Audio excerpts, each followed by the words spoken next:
nama saya Dian Sulistiawati dari Manajemen Bisnis Syariah kelas 4F. Nah, di sini saya akan mereview mengenai asuransi syariah. Yang pertama, apa itu pengertian asuransi syariah? Asuransi sendiri berasal dari bahasa Arab, yakni takmin, takaful, dan tadamun, yang artinya adalah usaha saling melindungi dan telah menolong di antara sejumlah pihak dalam bentuk aset atau baru yang pola pengembaliannya itu menghadapi risiko tertentu melalui akad sesuai dengan syariat agama Islam. Dasar hukum dan landasan hukum.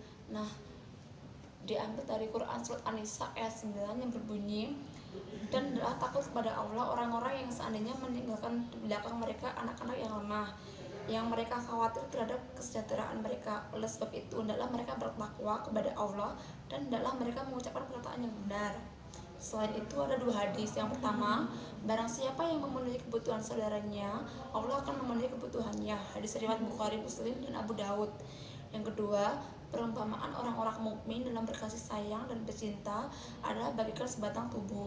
Apabila salah satu anggota mengadu kesakitan, maka seluruh anggota tubuh yang lain turut merasa sakit. Hadis riwayat Bukhari dan Muslim. Mekanisme pengelolaan dana pada asuransi syariah. Pengelolaan dana asuransi premi dapat dilakukan dengan akad mudharabah musyawarah atau wakalah bil ujrah. Yang pertama itu pada sistem produk saving atau produk ada unsur tabungan.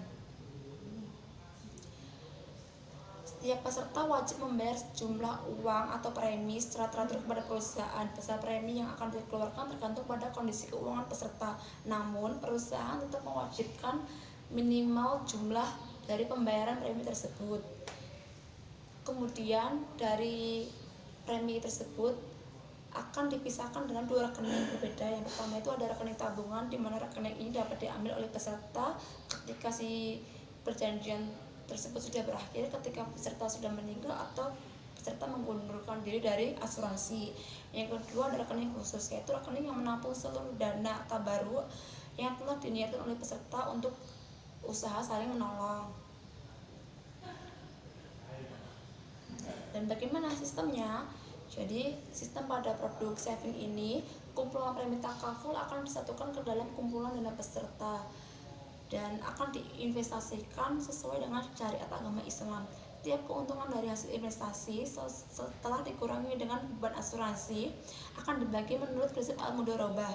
Persentase pembagiannya pun 30% untuk perusahaan dan 70% untuk si peserta. Dan 70% dari dana peserta itu akan dibagi atau dimasukkan ke dalam kedua rekening yang dimiliki oleh peserta, yaitu rekening tabungan dan juga rekening khusus secara seimbang. Dan untuk 30% itu akan dimiliki oleh perusahaan untuk biaya operasional. Yang kedua itu ada sistem pada produk non-saving. Setiap premi yang dibayarkan oleh peserta akan dimasukkan dalam rekening tabaruk perusahaan, yaitu kumpulan dana yang telah diniatkan oleh peserta sebagai iuran dan kebajikan untuk tolong saling menolong. Sistemnya yaitu premi tersebut akan dikelompokkan dalam kumpulan dana peserta yang akan diinvestasikan sesuai dengan syariat agama Islam. Keuntungan dari hasil investasi itu dimasukkan ke dalam kumpulan dana peserta. Keuntungan yang telah diperoleh dari hasil investasi setelah dikurangi dengan beban asuransi, apabila terdapat kelebihan akan dibagi di antara peserta dan perusahaan dengan prinsip al-mudharabah, kerjasama antara perusahaan dengan peserta. Bagian keuntungan peserta akan dikembalikan kepada peserta yang tidak terkena musibah sesuai dengan perjanjian, sedangkan keuntungan yang menjadi hak perusahaan untuk biaya operasional perusahaan itu sendiri. Produk asuransi syariah. Nah, produk asuransi syariah yang pertama ada produk takaful. Yang pertama produk dengan unsur tabungan dan non tabungan.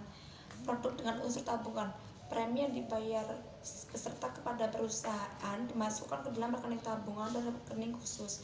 Jika peserta tidak melanjutkan perjanjian, maka rekening tabungan plus bagi hasil dapat diambil oleh peserta.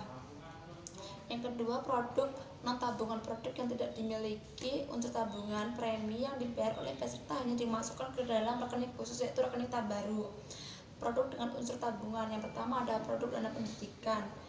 Produk dana pendidikan itu ditujukan untuk orang tua secara individu atau perorangan guna mempersiapkan dana pendidikan bagi anak-anaknya sampai mencapai tingkat sarjana. Yang kedua itu ada produk takaful dana haji. Setiap orang berkeinginan untuk melakukan ibadah haji, namun terkadang masalah biaya menjadi kendala utama untuk kita pergi haji. Jadi produk takaful ini ditujukan untuk perorangan yang berkeinginan melakukan ibadah haji. Untuk mencapai maksud, peserta dalam hal pembayaran premi harus menyesuaikan ongkos naik haji yang berlaku di era sekarang. Yang ketiga itu ada produk takafuling, yaitu program asuransi jiwa unit link yang memberikan santunan kepada yang berhak apabila peserta mengalami sebagaimana yang telah diakatkan dalam kontrak serta manfaat beserta kesempatan memilih jenis investasi untuk pengembangan dananya. Yang kedua produk non tabungan. Yang pertama itu ada produk asuransi kecelakaan dini, terus ada program asuransi kecelakaan siswa, produk asuransi kecelakaan diri kumpulan, produk takaful falah, akad yang digunakan di asuransi syariah. Yang pertama itu akad tabaru. Pada asuransi, semua bentuk akad yang dilakukan antara peserta pemegang polis. Akad tabaru pada asuransi adalah akad yang dilakukan dalam bentuk hibah dengan tujuan kebaikan dan tolong menolong antar peserta, bukan untuk tujuan komersial. Yang kedua itu ada akad wakalah bil ujroh, yaitu boleh dilakukan antara perusahaan asuransi dengan peserta, yaitu salah satu bentuk akad wakalah di mana peserta memberikan kuasa kepada perusahaan asuransi dengan imbalan pemberian ujroh atau fee. Yang terakhir, yang ketiga ada akad mudharabah. Perusahaan bertindak sebagai mudarib atau pengelola dan peserta bertindak sebagai syahibul mal atau peserta. Peserta memberikan kuasa kepada si pengelola untuk mengelola data baru sesuai dengan kuasa dan wewenang yang diberikan dengan mendapatkan imbalan berupa bagi hasil atau nisbah yang besarnya telah disepakati bersama. Nah, yang terakhir ada akad mudharabah musyarakah, yaitu perpaduan dari akad mudharabah dan akad musyarakah. Perusahaan asuransi sebagai mudharib menyertakan modal atau dananya dalam investasi bersama dana peserta. Modal atau dana tersebut diinvestasikan secara bersama-sama dalam portofolio perusahaan asuransi sebagai mudharib mengelola investasi dana tersebut. Demikian yang dapat saya sampaikan. Apabila ada salah kata, mohon maaf yang sebesar-besarnya. Bila taufiq wal hidayah. Wassalamualaikum warahmatullahi wabarakatuh.